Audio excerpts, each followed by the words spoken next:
Hello students, let us continue chapter 6 life processes. Today we are going to discuss our next topic, transportation and transportation in human beings. So in human beings inside the body, some important materials like oxygen or food particles and even some unwanted materials like nitrogenous waste or carbon dioxide are transported from one part of the body to another part of the body with the help of red colored fluid known as blood.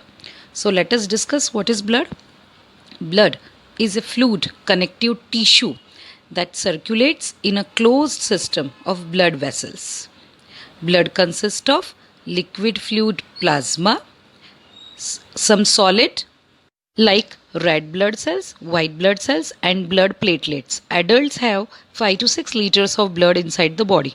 Let us discuss all the parts one by one.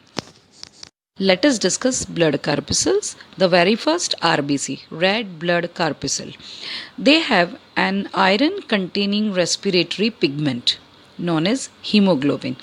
So, hemoglobin is very important part of all living organisms because hemoglobin helps in transporting oxygen throughout the body. Actually, the normal range of hemoglobin inside the human body is about 12 to 18 deciliter. It is 13 to 18 for man and 12 to 16 for women. But it is quite different for cattle like cow and buffalo. It is about 10 to 15 for cow and for 12 to 14 for buffaloes. The next one is WBC, white blood corpuscles. They actually destroy bacteria and prevent the spread of infection when there is injury. And next one is platelets. The platelets are very much helpful in clotting the blood when there is excessive loss of blood from the body. And the last one, the plasma, it's very important part of the blood. That is, it is a straw colored liquid with 92% of water. It transports food, carbon dioxide and some nitrogenous waste throughout the body. Then some important blood vessels helpful in transporting the blood from one part of the body to another part of the body, and also very helpful in working of human heart. So let us discuss. These are arteries, veins and capillaries. Very first, arteries. These are wide and thick vessels. Arteries carry blood rich in oxygen from heart to other part of the body, other tissues. But they do not have walls and blood flows under pressure in them. And arteries are actually situated deep inside the body. The next one, veins. These are thin walls, carry deoxygenated blood from tissues, other part of the body, to heart. Blood flows very slowly in them and they are superficial, actually close to skin. We can observe veins very easily. The next one, capillaries. Arteries divide repeatedly to form very thin walled vessels called capillaries. One cell thick, we can say. Exchange of materials between the blood and cells considered across this thin wall. Capillaries then join to form veins in the human system. Some important features for an effective transport system.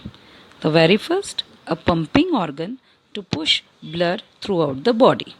That means human heart, because it is one of the important organ which pumps the blood throughout the body. The next one is a network of tubes to reach all the tissues, that is arteries and veins, which are connected to human heart. And the third one is a system in place to ensure this network can be repaired if get damaged. Let us discuss working of the human heart. The cardiac cycle consists of one heartbeat. That means one cycle of contraction and relaxation of cardiac muscles. Now, the heart is a muscular organ which is as big as our fist, because both the oxygen and carbon dioxide have to be transported by the blood The heart has different chambers to prevent the oxygen-rich blood from mixing with the blood containing carbon dioxide. The carbon dioxide-rich blood has to reach the lungs for the carbon dioxide to be removed, and the oxygenated blood from the lungs has to be brought back to the heart. This oxygen-rich blood is then pumped to the rest of the body. So let us discuss. As shown in the figure, superior and inferior vena cava poured deoxygenated blood into the right atrium. Right atrium is one of the upper chamber of human heart to the right side. And then when the right atrium is full of blood, it contracts. The wall opens under pressure and the blood is forced into the right ventricle. Right ventricle is the lower chamber of human heart present to the right side. Then the right ventricle contracts in next stage and blood is pumped in the pulmonary artery. This is the only artery which carries blood rich in carbon dioxide, while we know that all the remaining arteries carry only oxygenated blood. So it carries blood to lungs for diffusion and exchange of gases. Then the oxygenated blood returns to the heart by the pulmonary vein into the left atrium. The pulmonary vein, this is the only vein which carries blood rich in oxygen. Otherwise, we know that all the veins are carry only deoxygenated blood.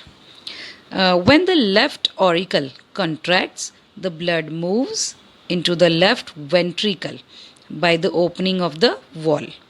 And on the contraction of the left ventricle, the blood is pumped into the largest artery, that is known as aorta, is carried to all parts of the body.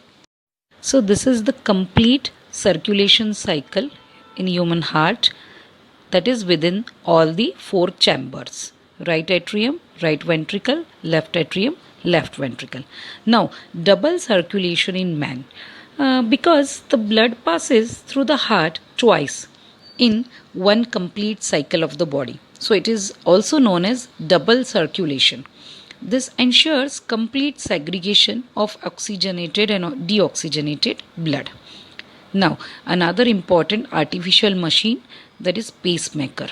The sinoatrial node, that is SA node, is a small mass of specialized muscle cells in the heart found in the walls of the right atrium. The entry point, we can say, the opening of the vena cava. This tissue initiates and maintains the heartbeat. When it fails to function, an electronic device, pacemaker, is implemented near the chest of the patient to maintain heartbeat. Last topic, lymphatic system. It consists of lymphatic capillaries, lymphatic vessels, and even nodes also. So blood containing oxygen and food flows under pressure in the arteries. When it enters the capillary, some fluid is forced out of the capillary walls into the space between the surrounding cells. This is tissue fluid. If it accumulates in tissues and organs, it would cause swelling or edema. So this fluid returns to the blood stream through the lymphatic system. Now lymph. Lymph is colorless fluid which is a part of blood plasma, except it has less proteins, no RBCs, but more in WBCs. That's why it looks like white. Less oxygen but large amount of carbon dioxide and metabolic waste. It flows in one direction from tissues to the heart. Lymph vessels then. They are thin walled and resemble veins. Walls are present, so lymph flows in one direction. Lymph move due to contraction of the walls of the lymph vessels. So students, I hope you understood the topic of transportation and working of human heart. Thank you for listening.